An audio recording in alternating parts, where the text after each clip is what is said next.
Avis vascular centre మన దేశంలోనే the best varicose vein hospital. మీకు జబర్దస్త్లో ఒక సైడ్లోనే ఒక మంచి నేమ్ వచ్చిందంటే ఆర్పి టీం వల్ల. అవును, ఆర్పి గారి గురించి మంచిగా మాట్లాడిన రోజులు కూడా ఉన్నాయి. అవును, కుమార్ నేను దేవుడు అని చెప్పిన రోజులు కూడా ఉన్నాయి, ఇంటర్వ్యూలు ఉన్నాయి. ఇప్పుడు ఆర్పి మీద మీ ఒపీనియన్ ఏంటి? నేను ఒకటి చెప్పనా, ఆయన పర్సనల్ లైఫ్ నాకు సంబంధం లేదు. అప్పుడైనా ఎప్పుడైనా నేను ఇప్పటికీ నేనేం చెప్తా అంటే, ఆర్పి కొట్టిండా, తిట్టిండా, బూతులు అన్నాడా, ఏం చేసిండా పక్కన పెడితే, ఆర్పి పెట్టినంత మంచిగా ఫుడ్ ఎవ్వడు ఏ టీం లీడర్ పెట్టాడు. కంటెస్టెంట్కి అంత మంచి ఫుడ్ పెడతాడు. ఏం కావాలరా నీకు అంటాడు. నాటుకోడి అంటే అర్ధ గంటలు వండి పెడతాడు. నాటుకోడి, మటను, అంటే ప్రతిదీ. నీకు పైసలు ఇచ్చే విషయంలో కూడా, ఎరా డబ్బులు అడగట్లేదు ఏంది, బలిసిందా, ఫస్ట్ డబ్బులు తీసుకో అంటాడు. అంత క్లారిటీ మనిషి.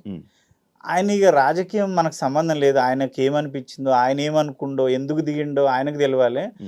నా ఒపీనియన్ ఏంటంటే, ఆర్పి వల్లే ఈరోజు నేను 4 మెతుకులు తింటున్నా. ఆర్పి ఆ రోజు నన్ను లీడ్గా పెట్టి ఒక 5 years జబర్దస్త్ నడిపిండు. ప్రతి స్కిట్లో నేనే లీడ్. అప్పుడు నాకు పేరు వచ్చింది. ఆ పేరును నేను నిలబెట్టుకున్న వాళ్ళందరూ డౌన్ అయిపోయారు. కానీ నిలబెట్టుకోవడానికి కూడా అవకాశం ఇచ్చిన ఆర్పిని నేను మర్చిపోతే వేస్ట్. ఆర్పి నిజంగా చెప్తున్నా చాలా మంచి వ్యక్తి. కాకపోతే కొంచెం బీపీ ఉందో నాకు తెలియదు, కానీ కొంచెం అరుస్తాడు, షార్ట్ టెంపర్. అంటే అప్పుడే కోపం వస్తుంది. కోపం తగ్గిన తర్వాత కాలం ముక్కడానికి ఎవరి కోపం ఏదో అన్నా లేరా అంటాడు. అన్నం పెట్టోడే తిడతాడు, కొడతాడు, అన్నీ చేస్తాడు. నేను ఒపీనియన్ అడిగినావు కాబట్టి, ఆర్పి అన్న విషయంలో చాలా మంచోడు. నా విషయంలో అయితే చాలా మంచోడు. ఎక్కడ లేని గొడవలు, ఏ టీవీ షోలో లేని జరగని గొడవలు అన్నీ జబర్దస్తులోనే అయితే. ఎందుకు డైరెక్టర్లు అలాగే మారిపోతారు? ఎక్కడ అంటే బయట ఏ షోలోనే అన్ని గొడవలు జరగవు. అంటే ఉన్న కంటెస్టెంట్స్కి డైరెక్టర్లకి గొడవలు కూడా డైరెక్టర్లు వెళ్ళిపోతారు. ఇదైతే నిజం. తెలుగు ఇండస్ట్రీలోనే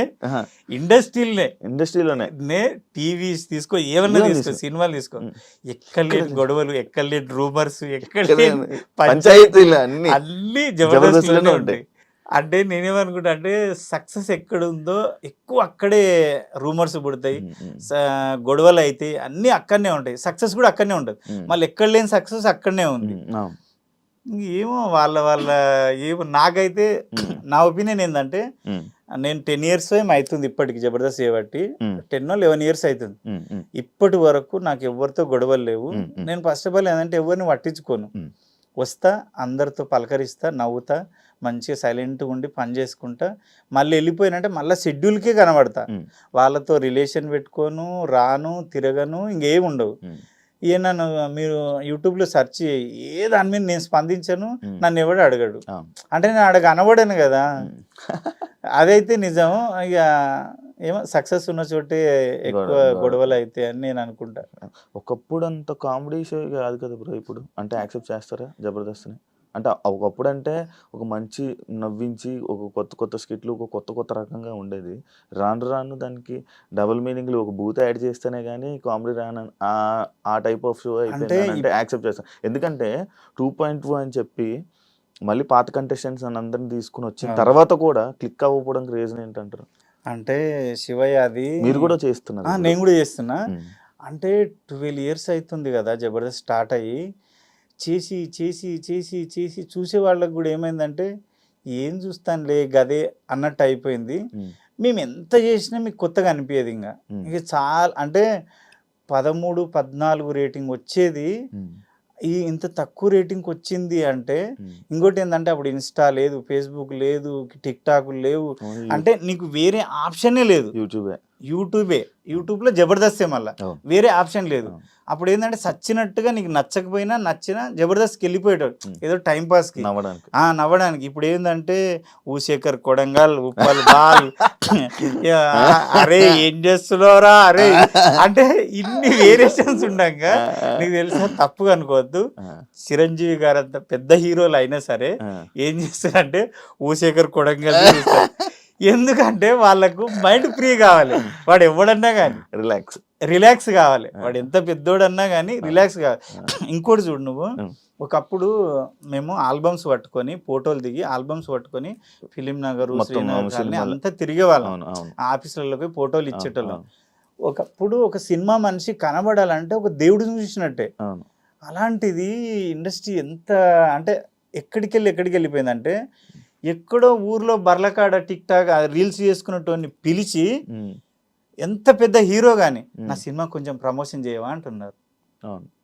అంటే అసలు ఎటు నుంచి ఎటు పోయింది చూడు, ఈజీ అయిపోయింది. చాలా ఈజీ అయిపోయింది. అంటే వాడు గొప్పడా నువ్వు గొప్పనా, అంతే చెప్పలేదు. అది అర్థం కాని విషయం అయిపోయింది. అవును. కాశీ ఇప్పుడు స్టూడియోలో కూర్చున్న నువ్వు ఇప్పుడు నీకు ఎంతో కొంత పేరు వచ్చింది, నువ్వు ఒక సినిమా తీసినావంటే ఎక్కడో మారుమూల గ్రామంలో వంటలు చేసుకునే ముసలిది ఉంటుంది చూడు, అక్కడికి వెళ్ళి నీ సినిమాని ప్రమోషన్ చేయమంటున్నావు. అంటే ఆ ముసలిది తోప నువ్వు తోప. ఎగ్జాంపుల్ మై విలేజ్ షోలో సేమ్ అదే అంటున్నా. ఏదైనా కానీ మై విలేజ్ షోనే కానీ చాలా మంది ఒక అంకుల్ చేస్తుంటాడు వంటలు, ఆయన కానీ ఎంతెందుకు ఉప్పల్ బాల్ వీళ్ళందరితో చేపిస్తారు కదా. నాకు అనిపిస్తుంది అయ్యో ఒకప్పటి మా కష్టాలు ఏంది, ఒక క్లోజ్ పడితే చాలు, ఒక సీరియల్లో జస్ట్ బ్యాక్గ్రౌండ్ ఉండేవాడిని. నేను ఆ స్టేజ్ నాకు ఇప్పుడు నేను పుట్టింది అంత చిన్న వయసు, నాది కూడా ఒక ఏదైనా సినిమాకి పంపాలని ఫోటో తీసుకొని ఫోటో ప్రింట్ తీసుకొని ఉంచేవాళ్ళం. అది నేను అది అలాగే ఉంచా. కానీ ఇప్పుడు చాలా ఈజీ అయిపోయింది, చాలా ఈజీ అయిపోయింది. ఇంకోటి ఏంటంటే ఒకటైతే చెప్పొచ్చు, స్టాండర్డ్గా ఆర్టిస్ట్గా నిలదొక్కుకోవడానికి వచ్చినోడు ఆ కష్టాలు పడి వచ్చినోడికి ఆ వాల్యూస్ తెలుస్తాయి కాబట్టి అంత తొందరగా డౌన్ ఫాల్ కారు. వీళ్ళు లేట్ నైట్ స్టార్లు అయిన వాళ్ళు లేట్ నైట్ స్టార్ డౌన్ అయిపోతుంది. అలా ఉన్నారు చాలా మంది. అదైతే అవుతుంది. ఇప్పుడు ఎన్ని సినిమాలు చేస్తున్నావు? ఇప్పటికైతే ఒక 42 సినిమాలు చేసిన. 42 సినిమాలు. ఇప్పుడు లైన్ లో ఇప్పుడు ఎన్ని మంచి పెద్ద సినిమాలు? పెద్ద సినిమాలు అంటే ప్యారడైజ్ ఉంది, ప్యారడైజ్ తర్వాత ఒకటి చిరంజీవి గారిది ఉంది, ఇంకొక 7 సినిమాలు రిలీజ్కున్నాయి. ప్యారడైజ్ ఉంది, 3 సినిమాలు చిన్న సినిమాలు ఉన్నాయి. ఒక దాంట్లో రైతు క్యారెక్టర్ చేస్తున్నా. ఈ మధ్యలో ఒకటి బ్రహ్మాండ అని రిలీజ్ అయింది, దాంట్లో కుమరక్క క్యారెక్టర్ ఫస్ట్ టైం చేసిన. ఆ కథ నా మీదనే రాసుకున్నాడు కాబట్టి చేసిన. సినిమాల్లో అయితే గెటప్ చేయలే ఇంతవరకు, నార్మల్గా. నేనేమనుకుంటా అంటే ఇప్పుడు కొమరం అనేటోడు ఏ క్యారెక్టర్ ఇచ్చినా చేయగలుగుతాడు, అరే భలే చేస్తాడు. అది ఒక్కటే నేను ఇదే చేయగలుగుతా అంటే నేను సినిమాలో ఒప్పుకోలే, గెటప్ లో వచ్చినా ఒప్పుకోలే. కథ బాగుంటే మాత్రమే ఒప్పుకున్నది.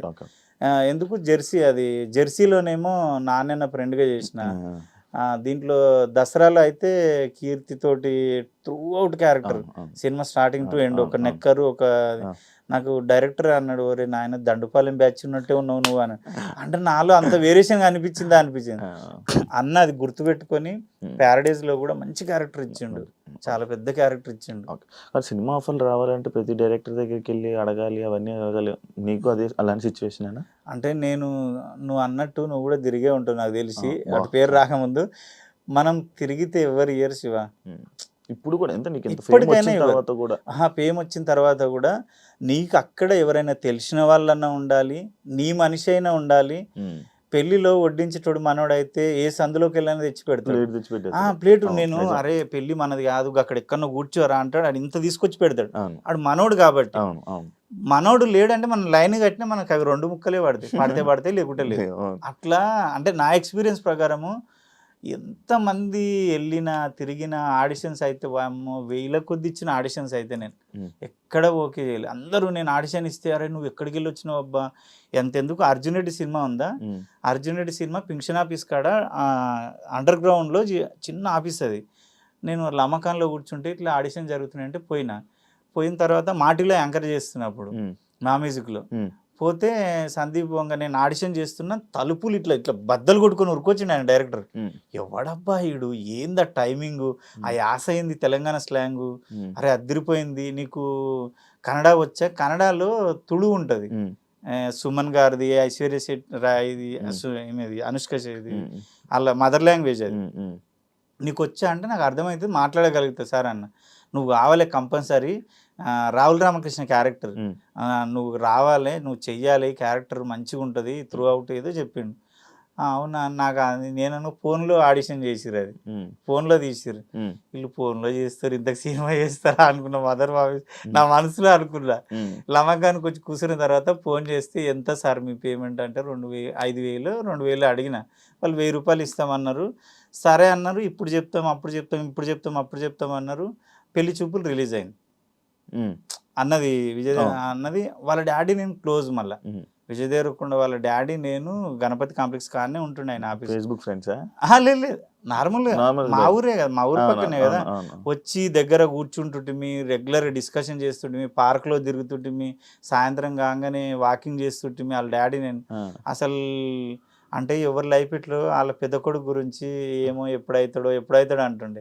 పెళ్లి చూపులు రిలీజ్ అయింది, అర్జున్ రెడ్డి ఆపేసిర్రు, నాకు మళ్ళీ డేట్లు ఇవ్వలే, కట్ చేస్తే సురేష్ ప్రొడక్షన్ ఎవరో తీసుకొని దాన్ని పెద్దగా చేసారు.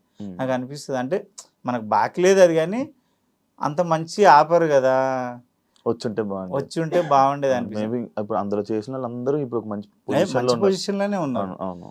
దేవుడు అంటే నేనేమంటా అంటే మనకు పరిచయం ఉన్న డైరెక్టర్లు ఉంటేనే నువ్వు ఎంత తోపైనా టాలెంట్ నమ్మి అరే టాలెంట్ భలే ఉంది ఇద్దాం అనేటే కష్టం ఇండస్ట్రీలో.